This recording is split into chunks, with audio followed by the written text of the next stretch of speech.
¿Cuáles son las causas del auge de la extrema derecha en todo el mundo? Vamos a verlo. Yo soy Sergio y esto es Todo es Política, el canal en el que analizamos diferentes fenómenos políticos, tanto nacionales como internacionales. Si te gusta este canal, suscríbete, dale a like y comenta qué te parece el vídeo. Para analizar cuáles son las causas del auge de la extrema derecha, hay que analizar primero qué es un partido de extrema derecha. Un partido de extrema derecha o un partido de derecha radical se caracteriza por tres elementos: nativismo, autoritarismo y populismo. En primer lugar, respecto del nativismo, aspiran a un Estado-nación puro, monocultural. Se resume en el lema nuestro propio Estado para nuestra propia nación. Así, para los nativistas, solo habrá una verdadera democracia cuando exista un Estado-nación puro y verdadero. Para su construcción se exige la expulsión de todos los inmigrantes ilegales y en ocasiones también se incluye en esta categoría a los extranjeros ya naturalizados que tienen la nacionalidad del Estado. En segundo lugar, el autoritarismo. Para la extrema derecha, el orden es la base de la libertad. Defienden un especial foco en la ley y el orden, y que el Estado promueva los valores esenciales de orden, sumisión, autoridad y respeto. Y aunque no cruzan la línea de democracia liberal a Estado autoritario, sí que consideran a las democracias como débiles y demasiado suaves, pues dicen que son incapaces de defendernos frente a las amenazas del exterior. La clave de este punto es la tolerancia cero contra el crimen, y como consecuencia abogan por aumentar la cantidad de policías, aumentar las competencias de la policía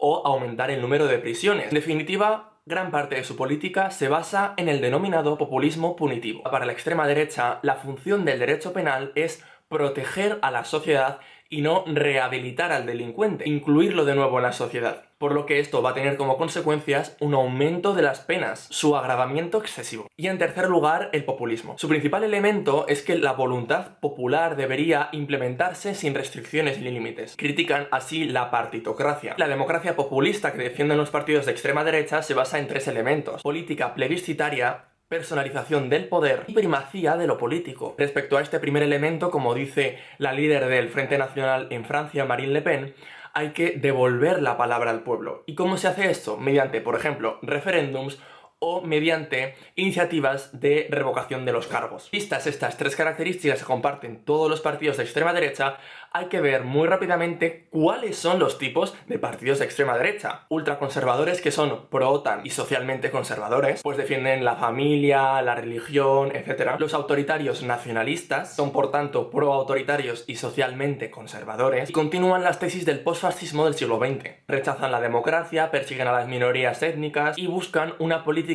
exterior militarista. En tercer lugar, libertarios, que son defensores de la democracia y de los valores de Occidente, y el punto principal de su programa es desmantelar el Estado, el anarcocapitalismo. Y por último, populistas nativistas, que son pro-autoritarios y socialmente liberales, defienden el cierre de las fronteras y la hostilidad hacia los inmigrantes y la recuperación de la soberanía. Vistas las características de los partidos de extrema derecha y los diferentes tipos de partidos de extrema derecha, vamos a ver a continuación cuáles son sus causas, que seguro que alguna identificas. En primer lugar, las crisis económicas cada vez más frecuentes son una de sus principales causas. El paulatino debilitamiento de los estados del bienestar favorece los discursos anti-establishment y favorece también, por supuesto, a los partidos de extrema derecha. Por tanto, sus simpatizantes se identifican como perdedores de la globalización a consecuencia de la deslocalización del trabajo genuino al sur global, por lo que uno de los rasgos de la extrema derecha va a ser el proteccionismo. Sin embargo, en este punto es preciso hacer una pequeña diferenciación entre el proteccionismo que defiende la extrema derecha y el proteccionismo que defiende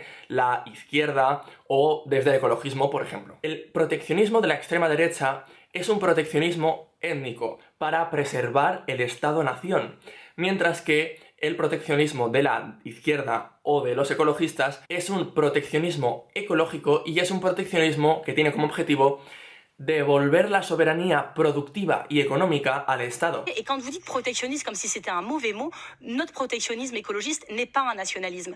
On est des protectionnistes de la planète, on est des protectionnistes de notre agriculture, qui posera aussi, si elle s'effondre, si elle continue de s'effondrer, un problème de souveraineté. Porque como se da una gran deslocalización y una gran globalización, la democracia, el poder democrático de las personas se diluye. El votante prototipo de la extrema derecha surge como oposición a los procesos de desnacionalización y de inmigración, pues pondrían en peligro la identidad del Estado. En segundo lugar, nos encontramos ante la inacción constante de los partidos socialdemócratas para solventar los problemas causados por el capital. El abandono de los partidos de centro-izquierda o reformistas a la clase obrera ha llevado a que parte de esta clase obrera vote a partidos de extrema derecha porque son los que les hablan, los que les interpelan directamente. Así, los partidos socialdemócratas han abandonado la vía reformista y han adoptado desde principios de siglo la tercera vía, que es una asunción de las lógicas capitalistas y de la teoría del fin de la historia, que dice básicamente que el capitalismo es el sistema que se va a quedar implantado en las sociedades para siempre. En este cuadro vemos la decadencia de los partidos socialdemócratas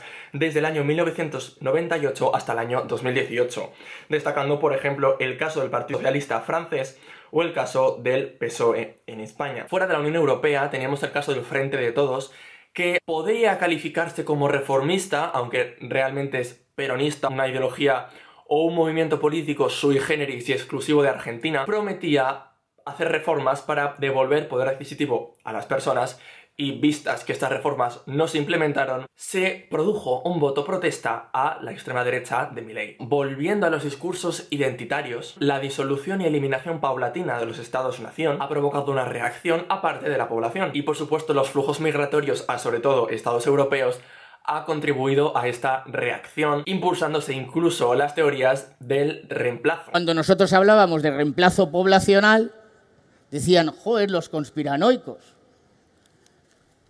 Y ahora nadie duda en España que hay un reemplazo poblacional. Se teme la disolución de la cultura nacional, un supuesto aumento de la criminalidad. De hecho, aquí se observa una de las principales características del populismo, el ellos y el nosotros, siendo ellos las personas migrantes, las personas que migran, y el nosotros las personas oriundas del Estado-nación, las personas blancas. Siguiendo con este punto, también se da una reacción frente al auge del movimiento feminista y frente a la conquista de derechos LGTB, alegándose la pérdida de los valores tradicionales. En el caso español también destaca evidentemente la cuestión catalana, produciéndose un auge del nacionalismo español fuera de Cataluña y un auge del nacionalismo catalán en Cataluña y produciéndose un enfrentamiento entre ambos. Estas son las principales causas del auge de los partidos de extrema derecha en todo el mundo.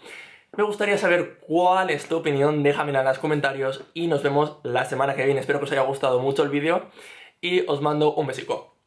¡Adiós!